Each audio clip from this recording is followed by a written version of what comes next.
Nas últimas semanas, a gente vem registrando aqui um aumento das ocorrências de trânsito, principalmente nos acessos e na terceira ponte. No único dia, inclusive, da última semana, né, Patrícia, a gente registrou 7 acidentes. Gente, mesmo com a ampliação da terceira ponte, o fluxo segue muito intenso, as pessoas sempre com muita pressa e os acidentes acontecem. Nós convidamos, gente, o secretário de Estado de Mobilidade, Fábio Damasceno, para falar sobre esses desafios e outros também que a gente vai conversar aqui ao longo dessa entrevista. Bom dia, Fábio. Bom dia, Fernanda. Bom dia a todos os ouvintes.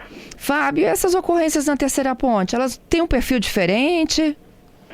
Não, na verdade não tem um perfil diferente. Muitas vezes você tem dois tipos de ocorrências que estão acontecendo. Primeiro, a imprudência, né? Isso acontece muito, o uso do celular, a gente está verificando muito isso, o uso do celular em moto, né? Então as pessoas estão cruzando, olhando o celular na moto, né? E a terceira ponte é algo que você tem que ter uma atenção, é uma via de trânsito rápido, é uma via que tem restrições de desvio. Então a gente percebe isso, não tem o porquê você, no trajeto que é muito curto da terceira ponte, você ficar olhando o celular. Você não vai morrer se esperar você cruzar. E na verdade você não pode olhar o celular dirigindo em nenhum momento. Você tem esse tipo de ocorrência.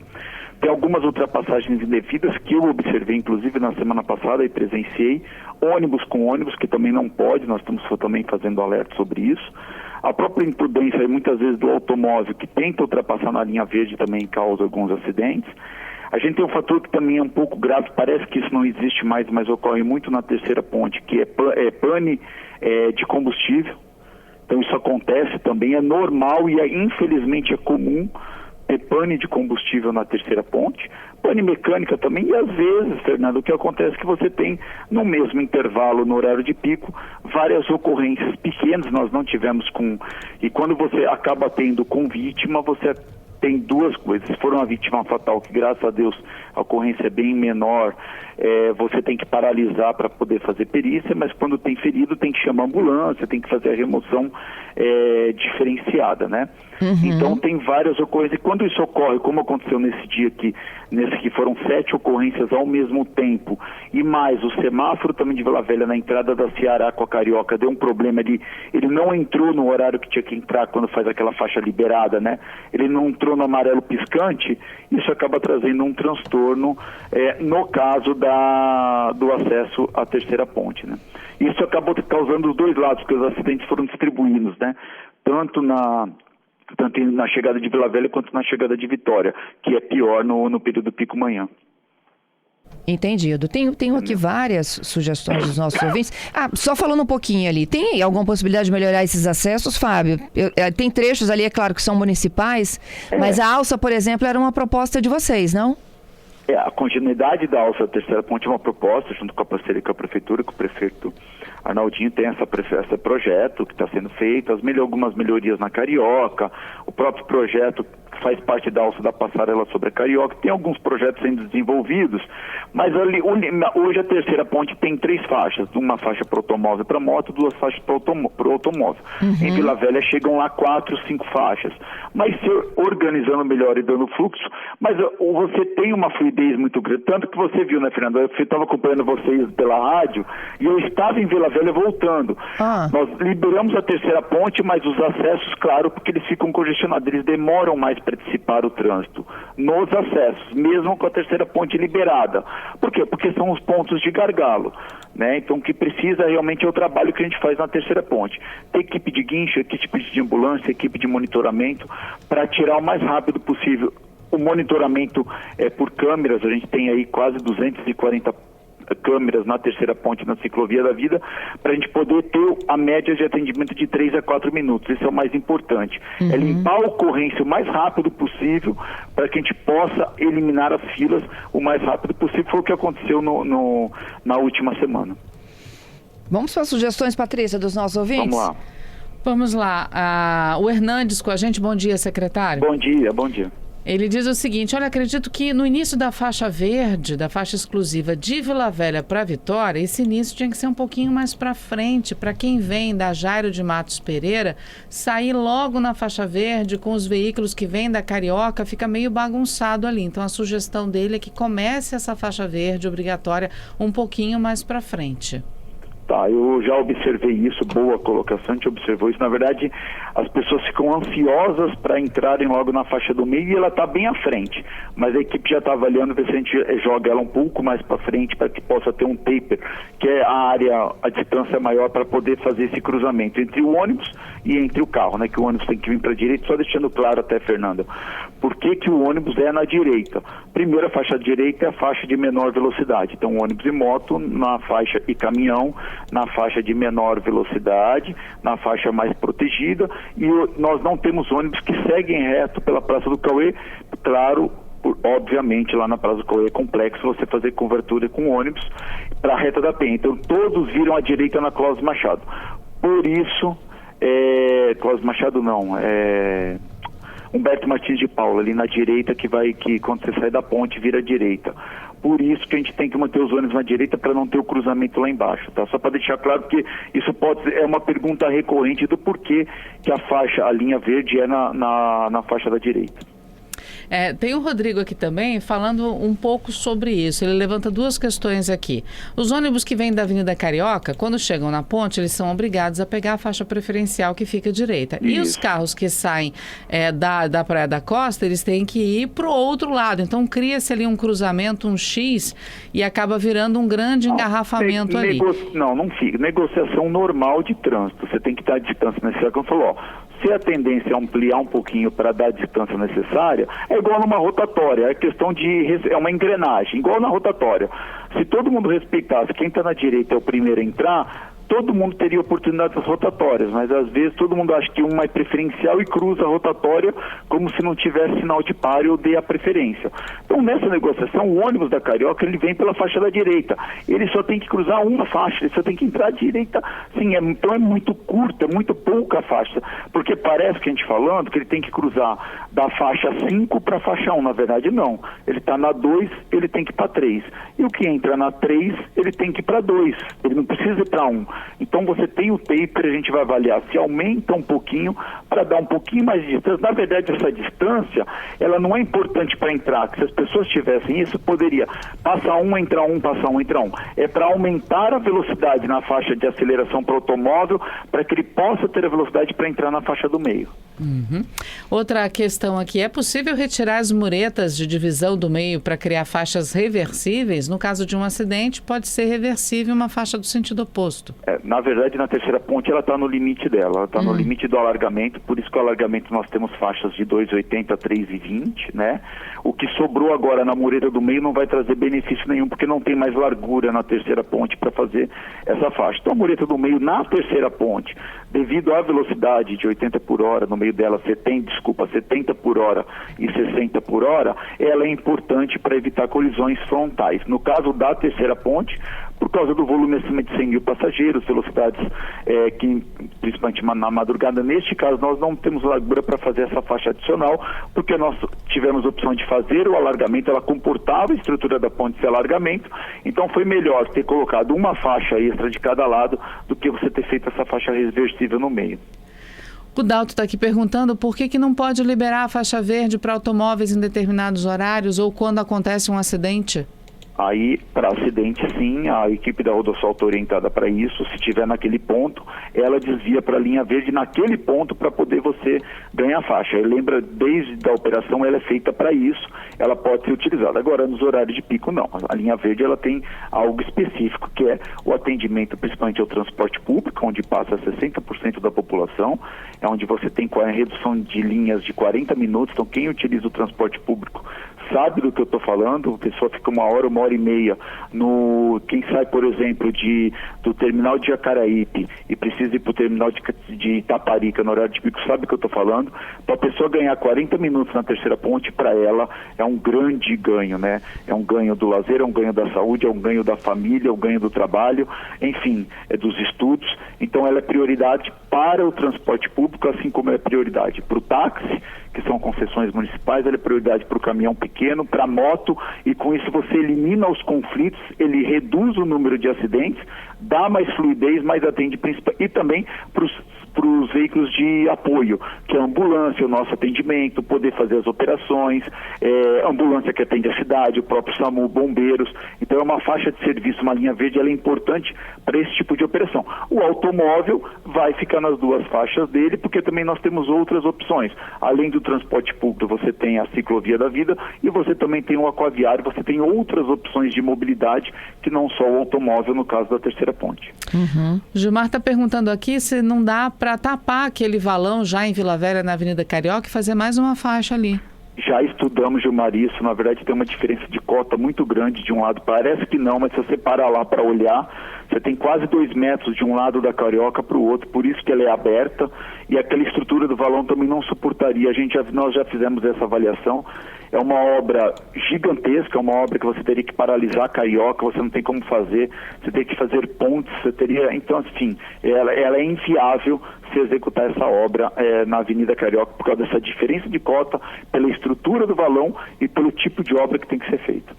Mais um ouvinte aqui questionando se os carros podem entrar na linha verde para desviar de um acidente. Todo mundo tem medo de ser multado. Não. Além de ser multado, é de provocar um outro acidente, né, Fábio? Não, isso, é verdade. Aleatório, você vai provocar um novo acidente, como já tivemos exemplos disso, Sim. né? Que não era nem acidente na frente, né? Foi aleatório, do nada a pessoa resolveu entrar, né?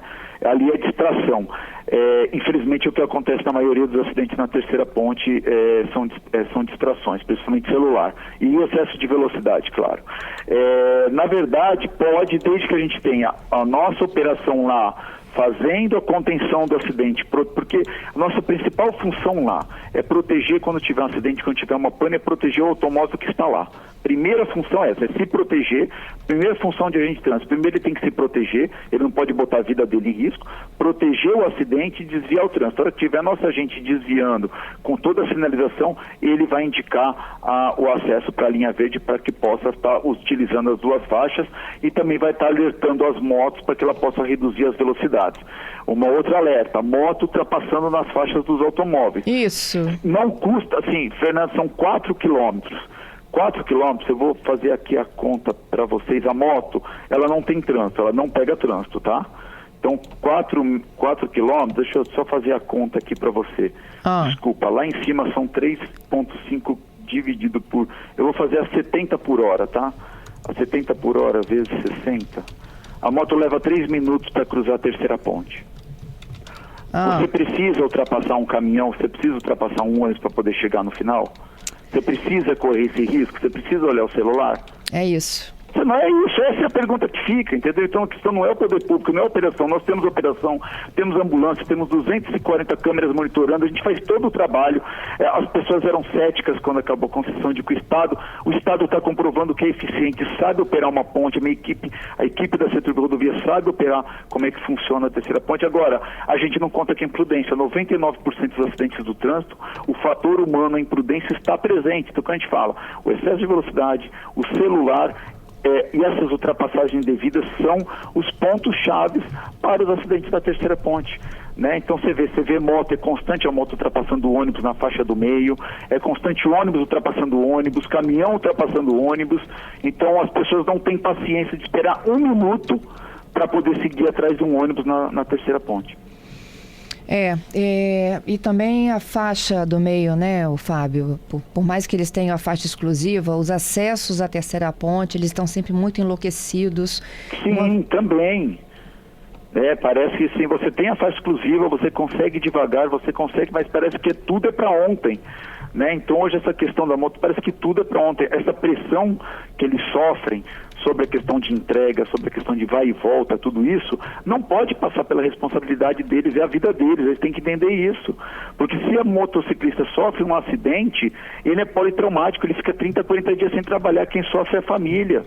Né? Então ele também tem que entender isso. Essa questão de responsabilidade no trânsito ela é fundamental. Como é fundamental quem está com bicicleta elétrica, quando é fundamental quem está com carro, respeitar o ciclista na faixa. Se o ciclista está na pista, o carro tem que dar 1,5 metro de distância, está na lei, isso é código. Quem dirige tem que saber. É obrigação a gente ter direção defensiva no trânsito. Então muitas vezes quando você vê um acidente, é falta de direção defensiva. A gente tem que dirigir pra gente e pros outros, né? Isso eu aprendi com meu pai, a gente não dirige só pra gente, a gente dirige pros outros também. Sem dúvida. Tem mais aí, Patrícia? Temos mais participação de ouvintes aqui. O Dalto perguntando por que não libera a van de passageiro também pela linha verde. A van é serviço particular privado, ali é serviço público, assim como o táxi, que é uma concessão pública. O ônibus, se você começa a botar cada vez mais veículos, tipos de veículos, reivindicações, você vai lotar a linha verde e não vai cumprir. Você vai aumentar o número de acidentes de moto, vai aumentar o número de conflitos. Então a van, ela é privada. Você tem um serviço privado que não passa pela linha verde, que é transporte público. O Adelmo aqui perguntando, quando duas faixas estão congestionadas, pode usar a linha verde? Não. Isso acontece direto, secretário? Não. A linha verde é exclusiva para transporte público, não tem sentido. Se você quer uma faixa exclusiva para o ônibus, uma faixa exclusiva para a moto, para que a gente aumente a segurança, aumente a fluidez, reduza o número de acidentes, para também aumentar a fluidez para o automóvel, você tirar o carro o carro onde ele está parado para jogar para a linha verde, para criar mais congestionamento, mais conflitos, mais acidentes. Então não, a linha verde ela é exclusiva para transporte público, principalmente para preservar a vida dos motociclistas, que o volume é muito alto na terceira ponte. Uhum. Bom, eu queria aproveitar, Fábio, para a gente falar um pouquinho também sobre a ciclovia da vida, né? Teve aquele impedimento de um casal transitar por ela nos últimos dias. O que pode e o que não pode lá na ciclovia da vida? Fernanda, vamos lá, vamos ser claros e objetivos, isso está sendo no Brasil todo, mas é um debate exclusivamente nosso, na verdade é um debate, parece negativo, mas ele é positivo do ponto de vista que a bicicleta tornou-se um equipamento de mobilidade na região metropolitana, tanto a bicicleta com pedal quanto a bicicleta elétrica. Eu acho que isso é muito importante, dado todos os investimentos que o governo do estado fez em ciclovias, e isso vieram das prefeituras, principalmente Vila Velha, Cariacica Serra, nesse caminho e criando as ciclovias, e acho que a ciclovia da vida ele é o grande marco para isso, né? Bom, a ciclovia da vida tem uma particularidade, é uma ponte, 3,5 km, 3 metros de largura, bem larga, mas ela é restrita. A partir disso, o que foi o que a gente olha? Nós olhamos as velocidades até 32 por hora, mas também olhamos a segurança. Por quê? Uma bicicleta elétrica assistida, ela tem pedal. Se essa bateria cai, você pedala, você não precisa sair da bicicleta, você continua no ritmo para não causar acidente. Esse outro, na verdade, estão disfarçando lambretas, scooters, as antigas lambretas, tentando disfarçar para que se passe como bicicleta para usar o subterfúgio das ciclovias. Não é isso, é igual a cidade do Rio de Janeiro também está combatendo. Se não tem pedal, não pode andar nas ciclovias. Por quê? Se a bateria cair, ele tem que descer e tem que empurrar 3 quilômetros. Isso pode causar um acidente. Ele está em pé, ele está andando na ciclovia. Então, em qualquer ciclovia, esse tipo de veículo, ele tem que estar na rua, mesmo sendo autopropelido, isso que seja, mas você não tem o controle da velocidade. Se diz 32, está escrito, e quem falou que não está liberado para 50, 60, 70? Então, na ciclovia da vida, não tem pedal, não pode subir. Não tem pedal, não pode subir? Não pode subir. O patinete não tem pedal. O patinete, se ele parar, você anda com o pé como todo o patinete. Então você não está desprovindo, você não está andando do lado dele. Né? Então você consegue andar com ele nesse formato. Então ele pode? Pode, o patinete está liberado, mas é muito pouco. Isso daí praticamente a gente não tem patinete andando, porque os urbanos das cidades, ele não pode cruzar a ponte, né? É proibido pela prefeitura, né? Então, entendido. Ele é proibido. Então a gente acha que o de Vila Velha não cruza para Vitória. Né, o GPS trava ele, então a gente não tem essa incidência. O que a gente tem é bicicleta elétrica, bicicleta assistida, está liberado, tem pedal, se tiver com problema ele está pedalando, não tem problema, não é uma bicicleta, não deixa de ser bicicleta. Agora, essas scooters tentando transformar em bicicleta, a gente não pode, dado por causa do processo de segurança da ciclovia da vida nesse caso. Uhum. Bom, além desse esclarecimento sobre a ciclovia da vida, os nossos ouvintes nos mandaram vários vídeos na semana passada, Fábio, sobre a Lindenberg. Um concreto sendo retirado de uma obra que já estava entregue, pronta. Não estava entregue, estava em execução. Pronta. Em execução. Era o corredor exclusivo, não é isso? É o corredor exclusivo, normal. Na verdade sim, Fernanda, a gente também fica sujeito muita opinião, às vezes, que não... Infelizmente estão transformando algumas coisas em política e a gente não pode levar para esse lado. A gente tem que trabalhar com a boa engenharia, é o que a gente faz, né? Na verdade, a gente fez um primeiro pano, na verdade são 6,5 km, né, de pavimentação. A gente já deve ter pavimentado, acho que agora eu devo estar chegando em 500 metros, alguma coisa. Eu teve que até confirmar, porque a gente agora começou uma máquina nova, que ela deve estar fazendo de 100 a 120 metros por dia. Então, é uma máquina que está com uma produtividade muito boa, uma qualidade boa. Nós fizemos, então, assim, não adianta você fazer em campo. Quando você vai para campo, é uma outra história. Você tem algumas particularidades terrenas, você tem algumas particularidades de chuva, de temperatura, você tem o traço do concreto, e a gente, claro que você tem testes, você faz testes de laboratório, você tem um negócio que você faz a rugosidade, a resistência do concreto, mas na hora que você implanta, você vê o que pode surgir de deficiência, o que pode você acertar, e a gente identificou que esse primeiro trecho de testes que nós fizemos, ele tinha algumas coisas que a gente acertou agora no traço do concreto, aceitamos na máquina, então são ajustes finos que tem que ser feito. Então a gente não vamos porque estava feito e fica de qualquer jeito, não. Outra coisa, deixar claro que isso não falaram inclusive na matéria. Quando é uma licitação integrada, com preço fixo e prazo fixo, então não existe custo disso. Aumento do custo, né? Não existe aumento de custo, não tem custo quanto a isso. Então a empresa pode refazer 10 vezes que não existe custo nisso. Né? Existe uma matriz de riscos que é risco da empresa. Se não estiver contento, a gente vai mandar refazer e pronto. Mas nesse caso foi um teste realmente, ele deu algumas ondulações, a gente acha que o concreto do BRT ele tem que ser muito mais liso, ele tem que ter alguma diferença, então nós agora acertamos o traço e é normal fazer isso. É um trecho de 6 km, estou falando de 6.500 metros contra 50 metros. Então para esse primeiro teste, então a gente inclusive já trocou a máquina, tem uma máquina mais eficiente, que vai fazer mais rápido, com um traço diferente, e agora a gente consegue dar seguimento e concluir aí em breve toda essa parte de concreto do corredor exclusivo de ônibus. Tá, vou para as últimas perguntas, Fábio, para a gente finalizar. Algumas chegaram agora, já meio que respondido aqui, tá? Vambora, ao longo dessa conversa, o Gonçalves está perguntando, ele é motorista de aplicativo, ele reforçando, né, secretário, libera a terceira ponte para aplicativo? Não, na verdade é o seguinte, a terceira ponte, a linha verde. A linha verde. Ela é para concessão pública. Concessão pública eu tenho ônibus e tenho táxi.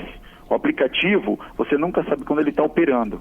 Você não sabe quando é que ele está atendendo o Uber, quando não está atendendo o Uber, quando está isso, quando está aquilo. Então é a mesma coisa, você está tirando um carro da via normal e jogando para a linha verde, aumentando o risco e não dando a prioridade para o transporte público. Né? Então, por isso que a gente táxi, concessão quantidade menor, ônibus, moto, caminhões e atendimentos de emergência.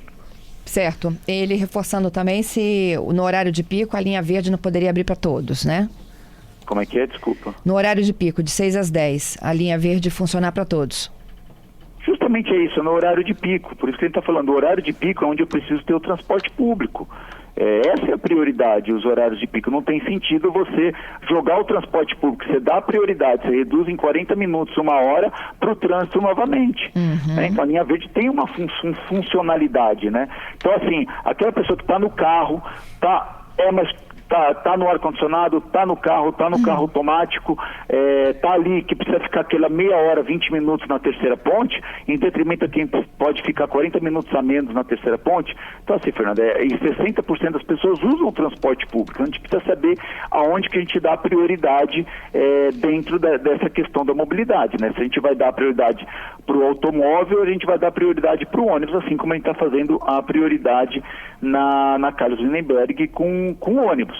Né? Então são divisões que a gente precisa estabelecer. E outra coisa, para o carro, Fernando, ele tem 2 faixas, o ônibus tem uma faixa só. Como se uma faixa fosse a solução para o automóvel. Na verdade não é, a solução para o automóvel é você ter 2 faixas, melhorar a saída para você sair mais rápido possível, você poder por os atendimentos, é isso que a gente está fazendo para que a gente possa ter uma fluidez. A ponte fluindo, ela pode passar 4.000 veículos por hora, então é muito veículo passando ao longo do dia na terceira ponte. O Vanderlei pedindo para pedestre poder utilizar a ciclovia da vida? Não, ciclovia, não tem a funcionalidade dela, é ciclovia, a gente tem muita bicicleta, são mais de 6.000 bicicletas por dia, não tem sentido agora você transformar um equipamento de mobilidade para você pôr para pedestre. Você tem outras formas de chegar à Vila Velha, que são até mais rápidas e mais fáceis, como o aquaviário, como o transporte público, como a bicicleta. Você tem várias alternativas de chegar em Vila Velha. E por fim, o aquaviário, a estação da rodoviária. A rodoviária está aprovada, já está pronta, ela foi aprovada pela Marinha, porque é um procedimento administrativo que tem que ser feito, Fernando. Isso é importante, é diferente, é igual... É uma estrada, é um pouco diferente. Você faz a estrada e libera para o carro. Qualquer coisa de aeroportos e mar não são assim. Existe um controle rigoroso que é importante para isso, ainda mais com navios que a gente tem no Porto de Vitória, para evitar acidentes. Nós já fizemos os testes com as 5 embarcações na semana passada, fizemos o teste do flutuante, está ok, mas agora é um processo administrativo da Marinha, então a gente está aguardando, isso vai para o Rio de Janeiro e é normal isso ser feito. Assim que voltar a liberação, a gente vai anunciar a data do início das operações, a gente já está com o planejamento das linhas, tudo para poder divulgar. Assim que sair, a gente está divulgando a data do início das operações aquaviária da rodoviária. Tá, com algumas outras novidades relacionadas ao transporte público para atender o aquaviário da rodoviária. O quê? Linhas de ônibus? Sim, linhas, ônibus, é um atendimento diferenciado para a rodoviária. Tá. Secretário, Rodovia do Sol, a informação do Fabrício de que há um aumento de passagem de carretas e que elas estariam proibidas de passar por lá. Tem um trecho que é proibido, vamos conversar com o batalhão para olhar, a gente sempre tem isso, acontece, o batalhão de trânsito faz algumas ações lá para a gente poder coibir, né, no trecho principalmente do pedágio, né, onde é antigo pedágio, não tem mais pedágio, mas a referência na divisa Guarapari, porque desvia da 101. Vamos fazer uma avaliação para que a gente possa, vamos conversar com o batalhão de trânsito, que a gente possa fazer várias ações lá, melhorar para a gente poder coibir o uso desse tipo de carreta na Rodovia do Sol. Perfeito. O trânsito subiu bastante, até em função da retirada do pedágio, não ter mais pedágio, realmente tem, são muitos moradores, as pessoas hoje transitam muito mais pela Rodovia do Sol do que antigamente, né?